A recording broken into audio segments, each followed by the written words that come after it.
तो अभी तक हमने देखा था कि लिन स्नो कंट्री में विजिट करने के लिए गया था और वो वहाँ के नज़ारे को देखकर पूरी तरह से हैरान हो गया था।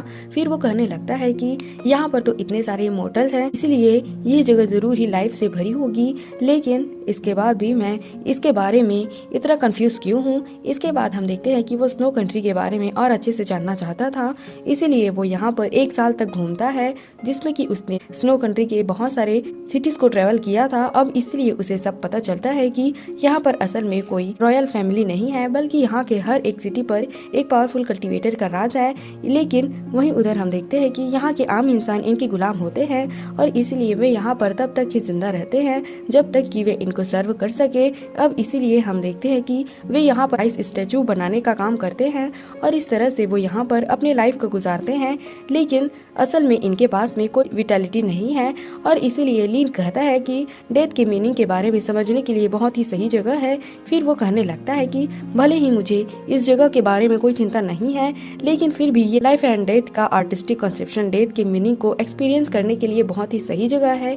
इसके बाद वो कहने लगता है कि कोड बोन से बने हुए इनके आइस स्टैचू बहुत ही अमेजिंग है। फिर हमें पता चलता है कि जब आम इंसान इसे बनाकर कंप्लीट कर देते हैं तब इसे एक स्पेशल कल्टीवेटर के पास में भेजा जाता है जो कि इनके ऊपर फॉर्मेशन को कार्व करता है। लेकिन हम देखते हैं कि इसे एक्टिवेट करने का मेथड बहुत ही सीक्रेट है और यह मेथड आइस स्टैचू को पपेट के जैसा बना देती है।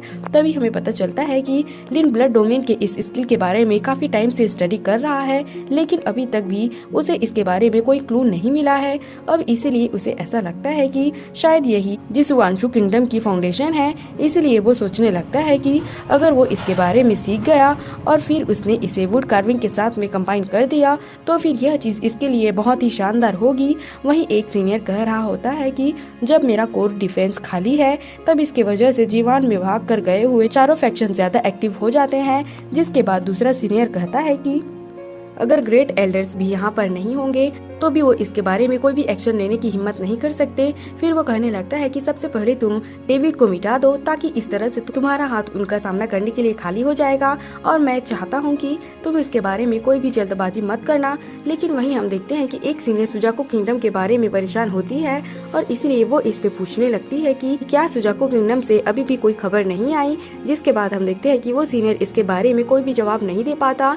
तब इस पर दूसरा सीनियर कहता है कि बहुत सारे ग्रेट एल्डर सुजाको किंगडम में गए हैं, लेकिन इसके बाद भी वहाँ से कोई भी न्यूज क्यों नहीं आई। तब इस पर वो सीनियर कहता है कि इस तरह का हेवन डिफाइन स्पेल तुम्हारे कल्टीवेशन को इम्प्रूव कर सकता है, लेकिन मुझे समझ में नहीं आता कि यह इतना इजी कैसे है। फिर वो कहने लगता है कि हमारे पास में कंट्री को ग्रो करने का चांस है, इसलिए अगर हम किसी तरह से लेवल 5 वाला कल्टीवेशन कंट्री बन जाएं, तब इस तरह से यहाँ पर कोई न कोई कल्टीवेटर जरूर होगा जो कि इसके साथ में डील कर सके। तभी दूसरा सीनियर गुस्सा होते हुए कहता है कि इसके लिए कोई तरीका नहीं है और वैसे भी यह टेक्निक बहुत ही ओवरबीरिंग है। फिर वो कहता है कि हर किसी के पास में केवल एक चांस होता है और अगर इसमें कोई कामयाबी हो गया तब इसके बाद उसके पास में केवल 100 साल की ही लाइफ बचेगी। इसके अलावा कल्टीवेशन बेस भी इनिशियल स्टेज पर रहेगा, जिसके वजह से वो कभी भी ब्रेक थ्रू करने में कामयाब नहीं हो सकता।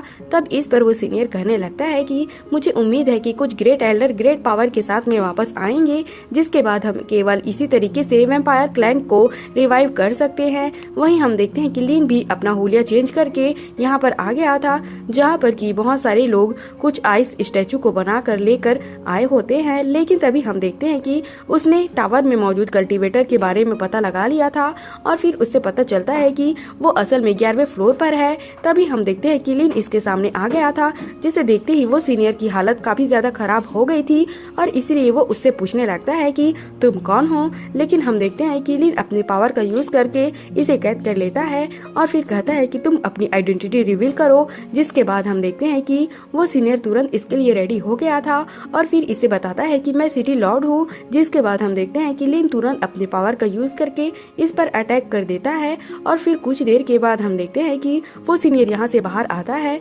जहाँ पर इसके 2 डिसेबल इसे ग्रीट करते हैं। लेकिन तभी हमें पता चलता है कि यह असल में लिन है। इसके अलावा हम देखते हैं कि उसने लेडी कल्टीवेटर के मेमोरी के बारे में भी पता लगा लिया था, जिसके बाद इसे सब पता चलता है कि वह अपने मास्टर को पर्सनली सर्व करती है। लेकिन इसके बाद हम देखते हैं कि लिन इसके बारे में कुछ भी नहीं करता और फिर वो इनके पास आकर पूछता है कि क्या नई वाली स्टैचू यहाँ पर डिलीवर हो गई है।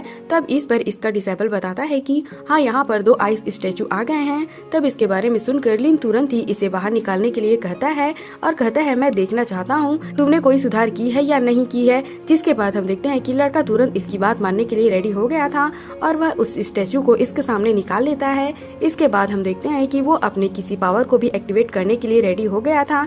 जिसके बाद हम देखते हैं कि वो इसे आइस स्टैचू के ऊपर यूज करने लगता है, लेकिन इसके बाद भी हम देखते हैं कि वो इसे सही तरीके से यूज नहीं कर पाता और इसीलिए ऐसा लगता है कि वो इसमें फेल हो गया है। लेकिन इसके बाद भी हम देखते हैं कि वो लड़का इतनी आसानी से हार मानने वाला नहीं होता और इसीलिए वो अपने पावर को फिर से रिस्टोर करने के लिए वहाँ पर बैठ जाता है। लेकिन तभी हम देखते हैं कि लिन ने इसके बारे में इसके मेमोरी को देख लिया था और फिर कहने लगता है कि ये 9 ब्लड में रेडियंस आइस स्टैचू को पपेट बनाने का फर्स्ट स्टेप है, जबकि अगले स्टेप में इसे आइस क्लियर टेक्निक से एक्टिवेट करना होगा। लेकिन तभी हम देखते हैं कि वो लेडी कल्टीवेटर इसके तरफ आने लगती है और कहती है कि आपने तो अभी तक भी मेरे सवाल का जवाब नहीं दिया।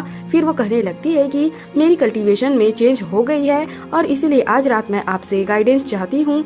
तब इस पर लिन उससे कहता है कि जो हुआ है तुम उसके बारे में मुझे बता सकती हो। तब इस पर वो लेडी कल्टीवेटर कहती है कि आप चाहते हैं कि मैं इसके बारे में यहाँ पर बात करूँ, लेकिन अभी भी हम देखते हैं कि लिन इसके इस बात का कोई भी जवाब नहीं देता और इसीलिए वो लेडी कल्टीवेटर इसके नजदीक में आने की कोशिश करती है। मगर तभी हम देखते हैं कि लिन अपने पावर का यूज करके इसे दूर कर देता है। जिसके बाद वो लेडी कल्टीवेटर इसके लिए माफी मांगने लगती है और कहती है कि मुझसे गलती हो गई। लेकिन इसके बाद हम देखते हैं कि लिन लड़के से फिर से कंटिन्यू करने के लिए कहता है, जिसके बारे में सुनकर वो लड़का भी इसके लिए रेडी हो गया था और हम देखते हैं कि वो फिर से इस पर अपने पावर का यूज करना शुरू कर देता है।